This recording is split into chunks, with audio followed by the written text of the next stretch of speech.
Hingga hari ketiga retret kepala daerah di Akademi Militer Magelang, Jawa Tengah tercatat 47 kepala daerah yang belum bergabung termasuk kepala daerah yang merupakan kader PDI Perjuangan. Wakil Menteri Dalam Negeri Bima Arya Sugiarto bilang masih menunggu kedatangan kepala daerah yang belum hadir termasuk kader PDI Perjuangan. Ya, intinya kami masih menunggu dan ada kemungkinan bahwa teman-teman yang belum bergabung itu juga akan segera bergabung, tetapi untuk waktu, jumlah, dan teknisnya ya sampai saat ini kami masih menunggu.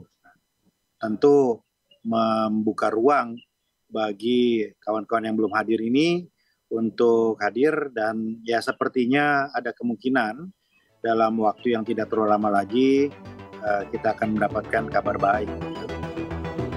Sehari sebelumnya, sejumlah kepala daerah asal PDIP yang diminta Ketua Umum Megawati Soekarno Putri menunda retret terpantau sudah berada di Kota Magelang. Sejak Sabtu siang, sejumlah kepala daerah PDIP berkumpul di salah satu kafe di kawasan Cacaban, Kota Magelang, sekitar 2 km dari lokasi retret. Mereka mengaku siap untuk ikut retret, tetapi menunggu keputusan DPP PDIP. Hasil bincang-bincang tadi dan juga hasil arahan Ibu Megawati kepada Mas Pram yang disampaikan kepada kami bahwa prinsipnya semua siap mengikuti retret. Nanti waktunya akan ditentukan. Kalau persiapan Bang Sito sini gimana Bang persiapannya Bang? Sama dengan Pak Hasto, sangat siap. Sementara sejumlah pengurus DPP PD Perjuangan kembali mendatangi rumah Megawati di Menteng, Jakarta Pusat pada hari Minggu kemarin. Ini adalah kali kedua para pengurus DPP PDIP melakukan pertemuan. Namun, Ketua DPP PDIP Roni Talapesi enggan merinci agenda pertemuan di rumah Megawati. Sementara Ketua Majelis Tinggi Partai Demokrat Susilo Bambang Yudhoyono memberikan arahan kepada kader Demokrat. SBY menyampaikan kepada kadernya untuk mengutamakan kepentingan rakyat dan negara di atas kepentingan partai. Dan di depan saya, ke depan nanti sukses, berhasil dalam perjuangan politik. Tetapi politiknya kalau dipilih prioritasnya mana? Country first. Indonesia first. Baru party. Baru yang lain-lain. Tidak elok tiba-tiba yang dikedepankan partainya, keluarganya, family. This not etika dan moral politik yang kita anut sejak dulu. Retret kepala daerah di Akmil Magelang berlangsung dari 21 Februari hingga 28 Februari mendatang. Menteri Dalam Negeri bilang retret ini merupakan pembekalan bagi kepala daerah dalam memahami hubungan pemerintah pusat dan daerah. Khususnya persiapan bekal yang cukup untuk 5 tahun melangkah. Tim Liputan, Kompas TV.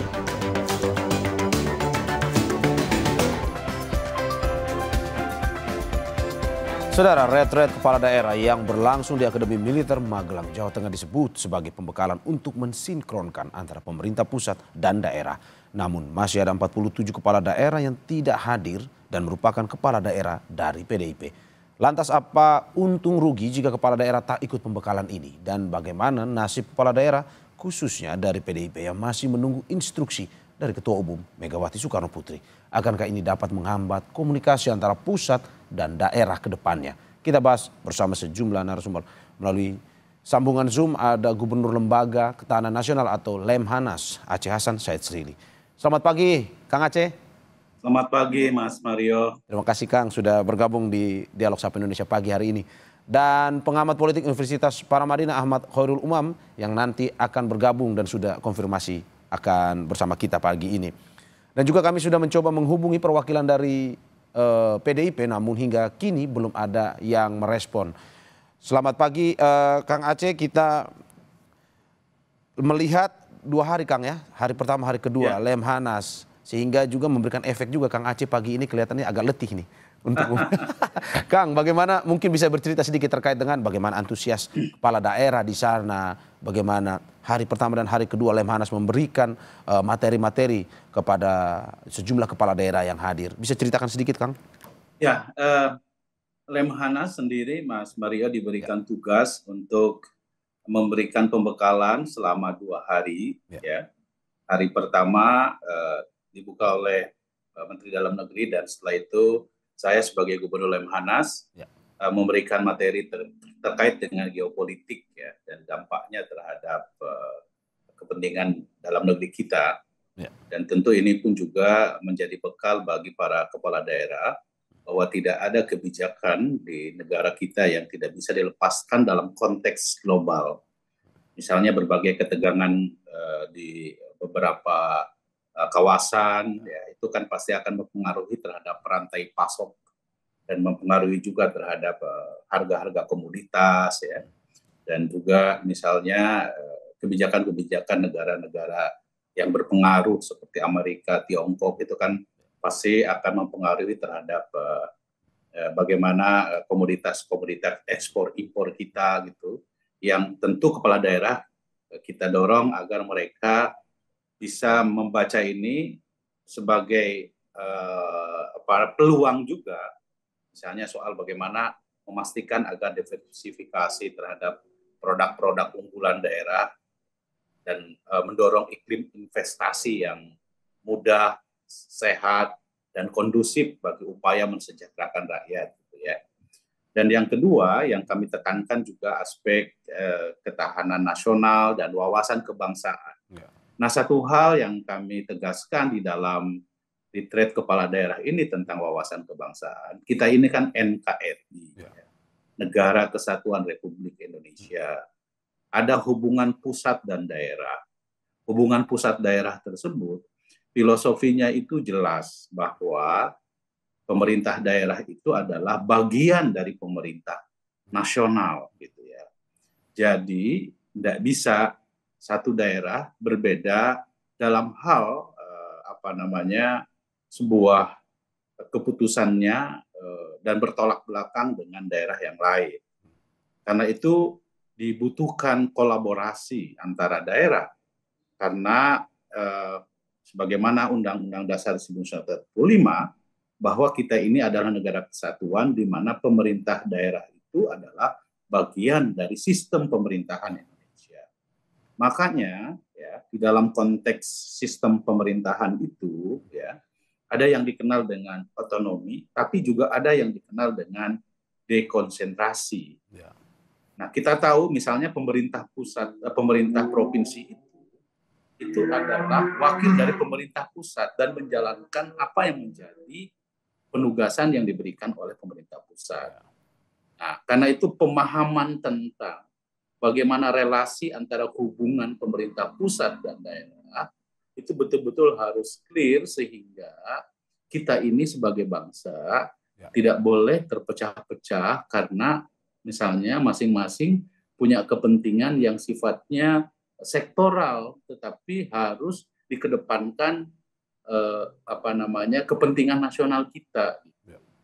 Nah, saya kira jelas di dalam konstitusi kita, kepentingan nasional kita adalah bagaimana kita mendorong supaya melindungi masyarakat, memakmurkan masyarakat, ya, mensejahterakan masyarakat, mencerdaskan kehidupan bangsa, termasuk juga menjaga ketertiban. Oke, Kang, berarti secara substansi, saya kira wawasan kebangsaan ini penting untuk disampaikan kepada para kepala daerah supaya kita, ketika kita berada dalam samudra yang begitu sangat dinamis, gitu ya, gelombangnya sangat kuat, tapi sebagai bangsa, masing-masing daerah dengan kekuatan yang dimiliki oleh mereka bisa menyatukan diri di dalam konteks bagaimana menghadapi tantangan global yang sangat begitu dinamis tersebut. Oke, Kang, berarti Anda mau bilang bahwa loyalitas kepada negara lebih tinggi dibandingkan kepada partai politik, maksud Anda? Tentu, karena kan yang ekspektasi masyarakat itu kan kepada kepala daerah sangat tinggi, dan tidak elok rasanya kalau misalnya ya apa yang dilakukan di Magelang ini itu kita bicara soal negara. Nah, yang ingin dibentuk oleh Lemhanas selama 2 hari ini, para pemimpin daerah ini, gitu ya, itu kita harapkan memiliki karakter negarawan, lebih mementingkan kepentingan rakyat, lebih mementingkan kepentingan negara, dan mementingkan kepentingan kebijakan publik. Nah, itu yang sesungguhnya yang kami ingin tekankan selama 2 hari. Nah, setelah ini dari mulai hari Senin sampai hari Kamis ini para menteri yang secara teknokratik mereka menjelaskan berbagai program-program pemerintah pusat yang bisa disinergikan dengan pemerintah daerah. Kira-kira begitu. Kang Aceh, tahan sebentar, kita akan berbincang lagi. Saya akan menyapa dulu sebelumnya pengamat politik Universitas Paramadina Ahmad Khairul Umam yang sudah join bersama kita. Selamat pagi, Mas Umam. Selamat pagi, Mas Aryo. Mas Umam, tadi secara jelas Gubernur Lemhanas mengatakan bahwa loyalitas kepada negara harus lebih tinggi daripada loyalitas kepada partai. Menurut Anda dengan kejadian instruksi dari Ketum PDIP yang melarang kadernya untuk ikut retret, apakah ini bagaimana dengan hubungan relasi antara pemerintah dan juga PDIP? Ya, Mas Aryo, statement yang dikeluarkan oleh teman-teman di PDIP terkait dengan konteks retreat di Magelang, tentu hal ini menjadi situasi yang justru memperkeruh bagaimana kemudian relasi antara PDIP dan juga Gerindra. Karena bagaimanapun juga dalam surat instruksi Ketua Umum DPP PDIP itu disampaikan bahwa instruksi itu sebagai sebuah respon atas apa yang menimpa dari Pak Sekjen PDIP, Mas Hasto, dan seolah kemudian instruksi itu dikeluarkan sebagai sebuah tudingan bahwa putusan penahanan Pak Hasto misalnya itu adalah bagian dari intervensi yang kemudian dilakukan oleh teman-teman di kekuasaan. Nah, ini yang kemudian menjadi tafsir yang kemudian cukup subjektif dan kemudian muncul instruksi tersebut. Memang tadi yang disampaikan oleh Pak Gubernur Lemhanas, saya pikir itu sangat relevan, sebagaimana disampaikan oleh Lincoln bahwa when my loyalty to party ends, my loyalty to a country begins.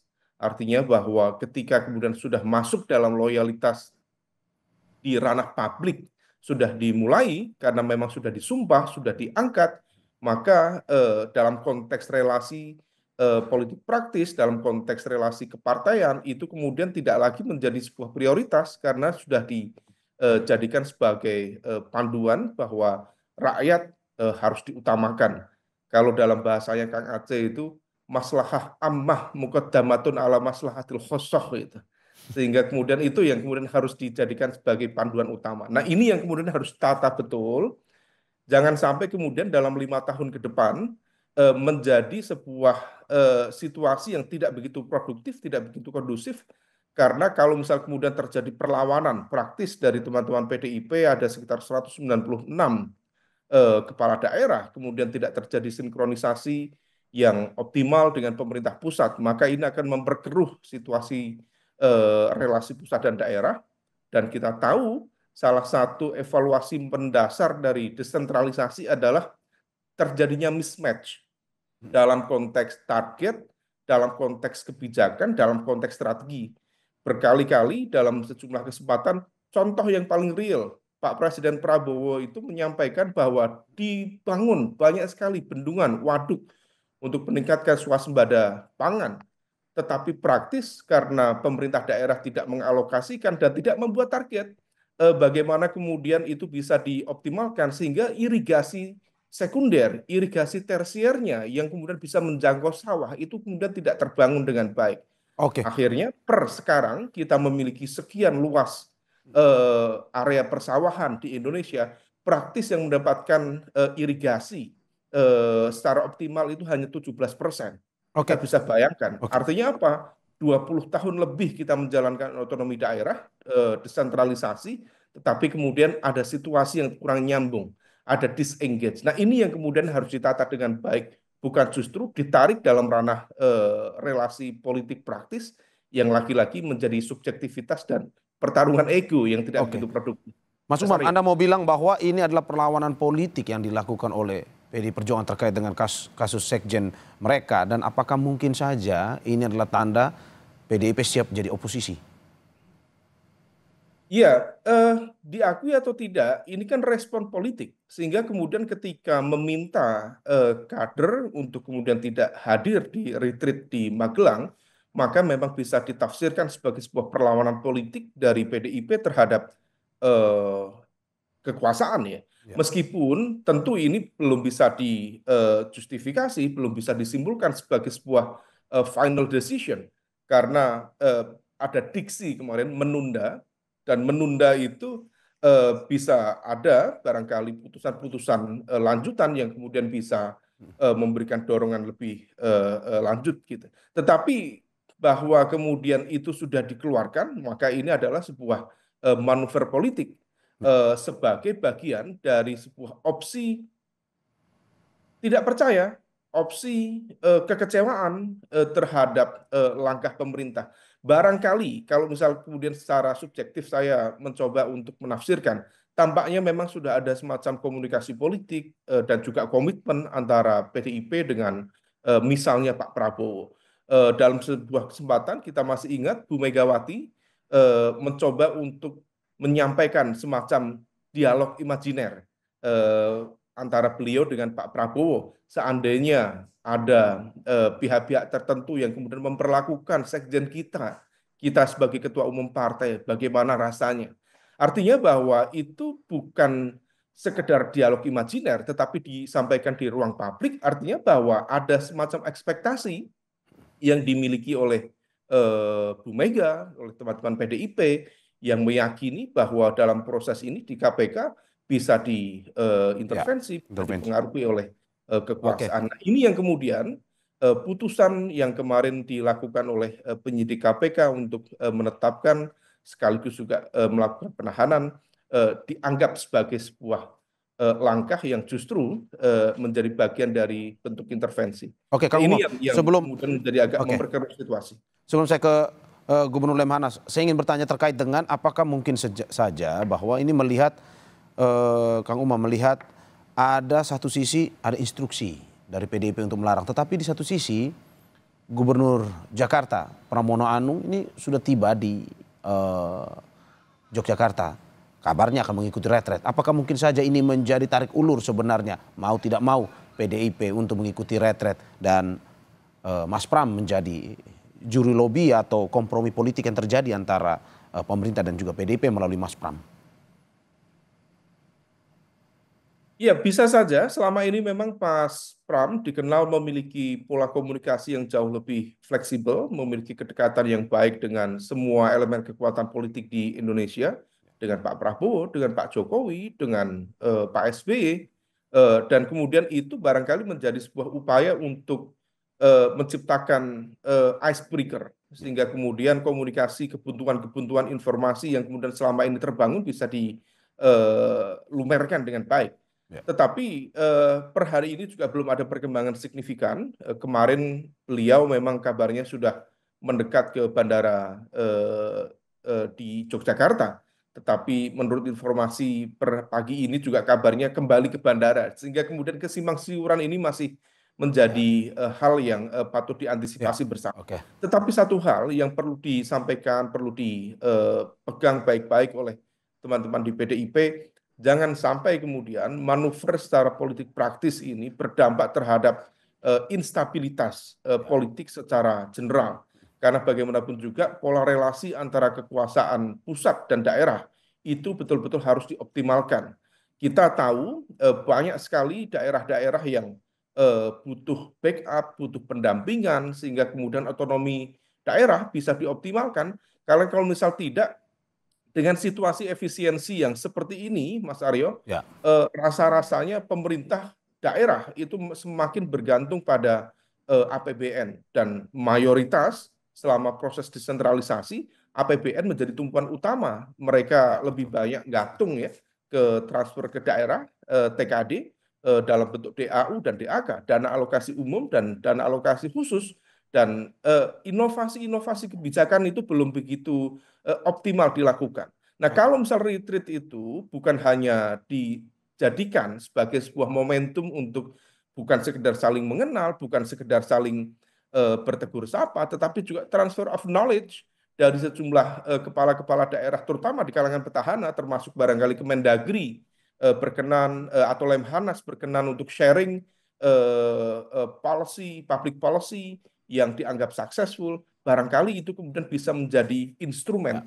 untuk meningkatkan, let's say, semacam public-private partnership di tengah keterbatasan anggaran negara saat ini. Nah, ini yang sebaiknya menjadi kajian sekaligus juga pertimbangan strategis dari teman-teman di PDIP. Kalau misalnya itu bisa dilakukan, sekali lagi, kemaslahatan umat, negara, rakyat harus lebih diutamakan. Kami ini sudah mencoba menghubungi perwakilan dari PDIP untuk menjawab terkait dengan instruksi dari Ketum Megawati Soekarno Putri, tetapi hingga kini memang masih belum ada yang merespon. Dan saya ke Kang Aceh. Kang Aceh, bagaimana melihat ada instruksi seperti ini 3 hari, jelas kader-kader yang berasal dari PDIP ada beberapa yang tidak mengikuti. Apa dampak negatifnya, terutama untuk masyarakat, dalam arti bahwa ini daerah yang dipimpin oleh kader-kader PDIP yang tidak mengikuti retret? Saya kira secara politik tentu saya tidak ingin mencampuri urusan internal PDI Perjuangan, karena itu merupakan ranah politik yang seharusnya tadi disampaikan oleh Mas Umam, mereka saat ini atau para kepala daerah ini kan harus memiliki akuntabilitas terhadap apa yang seharusnya dilakukan dalam konteks bagaimana mensinkronkan kebijakan antara pemerintah pusat dan pemerintah daerah. Sekali lagi, saya ingin menekankan satu hal yang sangat penting dalam konteks filosofi berbangsa dan bernegara, bahwa kita ini kan negara kesatuan. Artinya bahwa sebagai sebuah negara kesatuan, koordinasi, kolaborasi, kerjasama, dan kebijakan yang terarah itu harusnya menjadi pegangan kita untuk kepentingan nasional kita. Nah, ketika kita dihadapkan pada persoalan yang seperti ini, maka saya kira biar masyarakat yang menilai terhadap bagaimana kepentingan politik itu seharusnya kita harus kedepankan untuk kepentingan yang lebih besar. Tadi yang disebut oleh Mas Umam adalah soal maslahatul ammah, gitu, kepentingan umum. Gitu ya. Karena seperti yang kita ketahui bahwa banyak sekali program-program Astacita yang sesungguhnya merupakan program yang bisa disinergikan dengan pemerintah daerah. Misalnya, tadi disebut soal bagaimana kita ingin mendorong ketahanan pangan. Ketahanan pangan tidak bisa terwujud kalau tidak ada sinergi dengan pemerintah daerah.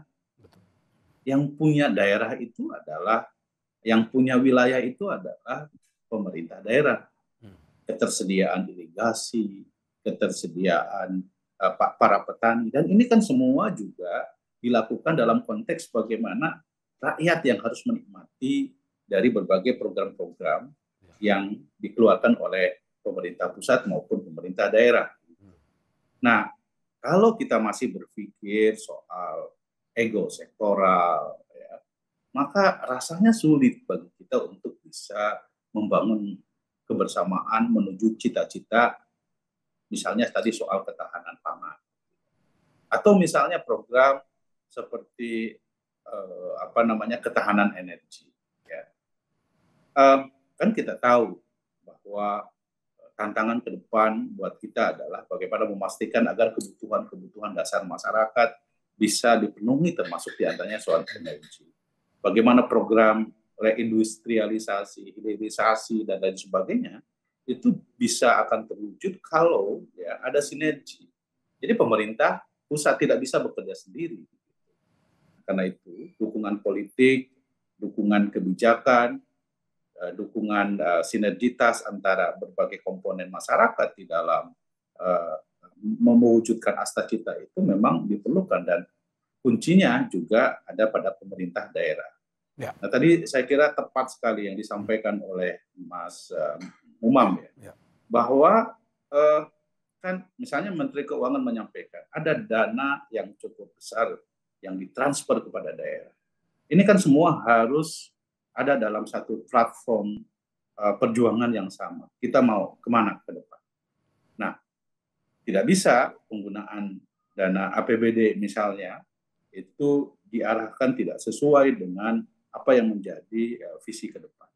Nah, karena itu saya kira ya sekali lagi retreat ini tentu bukan hanya sekedar kumpul-kumpul, bukan hanya saling mengenal satu dengan yang lain, tetapi menyamakan persepsi kita, menyamakan satu tujuan kita sebagai sebuah bangsa, bahwa arah kebijakan kita itu harus sama-sama.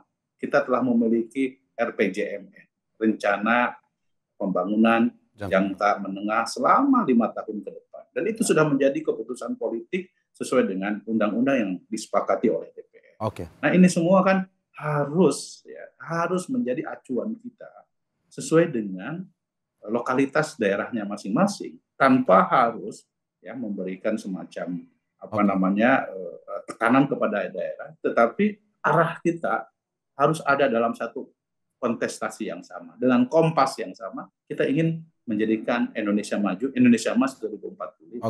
Oke. Kang Umam, ego sektoral harus ditekan biar pada akhirnya ini bermanfaat positif kepada masyarakat. Tapi apakah dengan cara seperti ini PDIP menabuh genderang perang untuk menjadi oposisi untuk nantinya bersama dalam pemerintahan ini? Kita jawab usai jeda. Saudara, terima kasih masih di Sapa Indonesia Pagi bersama saya Mario Sarong dan dua narasumber saya, ada Gubernur Lemhanas Aceh Hasan Syadzili dan pengamat politik Universitas Paramadina Ahmad Khairul Umam. Saya ke Mas Umam. Mas Umam, bagaimana Anda melihat bahwa ekosektoral harus ditekan untuk pada akhirnya memikirkan keberlanjutan dari pembangunan pemerintah termasuk juga dengan nasib masyarakat. Selain itu juga, apakah Anda melihat bahwa ini adalah jalan jika pada akhirnya dalam waktu 1 pekan PDIP tidak mengikuti retret, apakah ini tandanya PDIP menabuh genderang perang untuk menjadi oposisi? Ya, Mas Aryo, pertanyaannya ngeri-ngeri sedap. Dalam konteks tertentu memang ego sektoral itu menjadi problem di banyak aspek, bukan hanya di tingkat daerah tetapi juga di level nasional. Tetapi bahwa kemudian hal itu harus ditekan itu menjadi sebuah kewajiban dan juga hal yang sangat mendasar. Karena begini, banyak sekali narasi tentang Indonesia Emas 2045 dan sebagainya, keinginan untuk melakukan transformasi ekonomi dan sebagainya. Tetapi kita tahu belajar dari banyak negara-negara yang sukses melakukan transformasi ekonomi mereka, dari Jepang, dari Korea Selatan, dari China, hampir mayoritas bisa meyakinkan bahwa fondasinya adalah sumber daya manusia. Problemnya dari kajian World Bank, dari kajian UN sendiri, UNDESA, United Nations Department of Social Economic Affairs, di banyak negara yang menjalankan sistem otonomi dan juga desentralisasi, para kepala daerahnya seringkali memiliki cara pandang yang short term, short-minded. Sehingga kemudian yang dilakukan itu adalah pembangunan infrastruktur yang sebenarnya tidak begitu signifikan, tetapi terlihat dan kemudian itu dijadikan sebagai objek kampanye. That's it. Hampir jarang yang memiliki cara pandang yang long term, yang masa depan. Nah, oleh karena itu orientasi yang disampaikan oleh Pak Presiden misalnya, yang tampaknya memiliki concern terhadap konteks pembangunan sumber daya manusia, itu harus diterjemahkan dengan baik. Karena kalau misal tidak, ini sifatnya hanya berada di putaran yang sama, treadmill effect ini. Nah, oleh karena itu, semua pihak, semua partai politik harus concern terhadap hal tersebut, termasuk teman-teman PDIP. Karena kita ini tadi sempat diskusi hal yang sifatnya strategis ya dengan Kang Gubernur, bahwa Indonesia sekali lagi bukan negara federal, ini adalah negara kesatuan. Kalau misal kemudian pejabat publik sudah dipilih oleh rakyat, sudah disumpah oleh negara, kemudian memiliki cara pandang yang sifatnya lebih lokalistik, tetapi kemudian bukan mengedepankan cara pandang yang united atau negara kesatuan, tetapi seolah mempertegas karakter federal, ini yang justru kontraproduktif. Jangan sampai ada negara dalam negara. Nah, oleh karena itu, ini yang kemudian harus dipikir dengan matang, dengan kepala dingin, teman-teman di PDIP, supaya kemudian tidak terjadi instabilitas relasi antara pusat dan daerah. Karena impact-nya bukan dalam konteks relasi politik saja, tetapi terhadap kesejahteraan rakyat, terhadap kemaslahatan umat yang kemudian harus disampaikan. Public delivery service-nya itu harus nyambung. Karena kalau misal tidak, jangan sampai rakyat yang seharusnya mendapatkan public delivery service yang baik dalam sektor kesehatan, pendidikan, kesejahteraan, justru harus menanggung beban itu hanya karena faktor benturan ego para elit politiknya. Saya pikir itu tidak begitu sehat dalam konteks demokrasi maupun tata kelola pemerintahan lokal atau local good governance ke depan. Oke. Kang Aceh, bagaimana Anda melihat bahwa istilah Mas Umam tadi, negara dalam negara, pada akhirnya jika PDIP terus mengikuti instruksi dari Ketua Umum Megawati Soekarnoputri, apakah Anda melihat bagaimana hubungan ke depan, dalam arti pemerintah pusat akan susah berkoordinasi dengan kepala daerah yang berasal dari PDIP jika seperti ini, ada loyalitas yang bias antara negara dan juga kepada partai? Ya, tentu partai politik sendiri sebagai instrumen demokrasi memiliki kewenangan ya untuk memiliki pandangan yang berbeda. Ya. Saya kira semua kita menghormati itu. Nah, tetapi dalam konteks sistem pemerintahan, ya, oposisi memang bagian dari check and balances. Ya. Tapi kita tahu bahwa ada lembaga-lembaga yang seharusnya menjadi kewenangan dalam konteks oposisi itu, yaitu di parlemen. Nah, sementara pemerintahan daerah itu adalah bagian dari sistem pemerintahan eksekutif di tingkat nasional gitu. Nah, jadi harus dipahami bahwa oposisi yes, tapi kita harus tempatkan secara proporsional. Kalau misalnya DPR mau bersikap kritis, which is bagus karena itu adalah kewenangannya. Tetapi kalau pemerintahan daerah itu adalah bagian dari sistem pemerintahan negara kita yang ya, harusnya memang sinkron antara apa yang menjadi kebijakan pemerintah pusat dengan pemerintah daerah. Jadi kita juga harus objektif, proporsional di dalam menempatkan bagaimana sistem kenegaraan kita. Kang Aceh, Anda mau bilang ini pilihan oposisi yang salah kah sebenarnya? Menurut saya rasanya tidak proporsional menempatkan itu. Ya. Nah, kalau konteksnya adalah melakukan penyimbangan terhadap kebijakan pemerintah, itu ya ada DPR, ya, yang bisa mengkritisi terhadap kebijakan pemerintah. Ya. Tetapi kalau pemerintahan daerah itu bagian dari sistem pemerintahan nasional. Itu jelas sekali di dalam Undang-Undang Dasar 1945 bahwa pemerintah daerah itu adalah bagian dari sistem pemerintahan nasional. Jadi karena itu, disitulah pentingnya bagi kita untuk bagaimana kolaborasi, ya, sinkronisasi kebijakan antara pemerintah pusat dan pemerintah daerah dalam apa yang telah diatur di dalam Undang-Undang Dasar 45 kita. Bagaimana memastikan soal kesejahteraan umum bisa terwujud, bagaimana soal memastikan pendidikan nasional kita bisa membangun sumber daya manusia yang baik, soal ketahanan pangan, soal ketahanan energi. Ini dasarnya adalah itu gitu. Ya. Makanya saya kira ya di era demokrasi seperti sekarang ini tentu kita pun juga harus dapat menempatkan sesuai dengan konteksnya. Gitu. Nah, karena itu saya ingin mengingatkan kepada kita semua, tantangan ke depan kita sebagai bangsa sangatlah dinamis, ya. Tentu persatuan, dan juga kolaborasi kerjasama antar daerah itu menjadi sangat penting untuk mewujudkan apa yang kita inginkan, yaitu Indonesia emas, Indonesia maju, dan itu saya kira bukan hanya slogan, tetapi harus tercermin dari berbagai kebijakan yang kita sepakati secara politik, yaitu kita jelas punya RPJMN. Nah, ini kan harus sosialisasi dengan baik, dan itu tercermin dari RPJMD yang nanti akan disusun bersama-sama di tingkat daerah gitu. Sehingga starting point kita untuk bisa membangun bangsa ke depan ini ya berdasarkan pada pendekatan yang menghilangkan kepentingan nasional kita. Itulah yang saya kira yang selalu kami tekankan selama 2 hari di retreat kepala daerah Lemhanas melakukan pembekalan kepada para kepala daerah itu. Oke, saya ke Mas Umam. Mas Umam terakhir, terkait dengan bagaimana menjaga relasi antara PDIP dan juga Presiden Prabowo ini ke depan, tetapi tidak menyampingkan juga bagaimana kepala daerah ini tetap bekerja untuk mensejahterakan masyarakatnya. Singkat saja, Mas Umam. Ya, sekali lagi ini menjadi sebuah momentum yang sangat baik bagi semua pihak, terutama dalam konteks ini sahabat-sahabat di PMII, dalam konteks ini di PDIP, sehingga kemudian bisa menyampaikan apa yang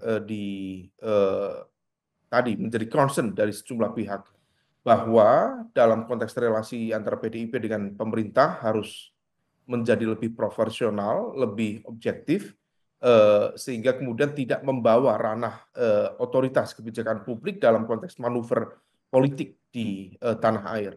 Nah, oleh karena itu sekali lagi ini menjadi ruang kontemplasi. Kalau misal PDIP betul-betul memiliki panggilan untuk berada di luar kekuasaan, menggunakan kekuatan politiknya sebagai penyeimbang, maka kemudian itu bisa dioptimalkan tanpa kemudian harus membawa ranah kebijakan publik, terutama pemerintah daerah, ke dalam konteks tersebut.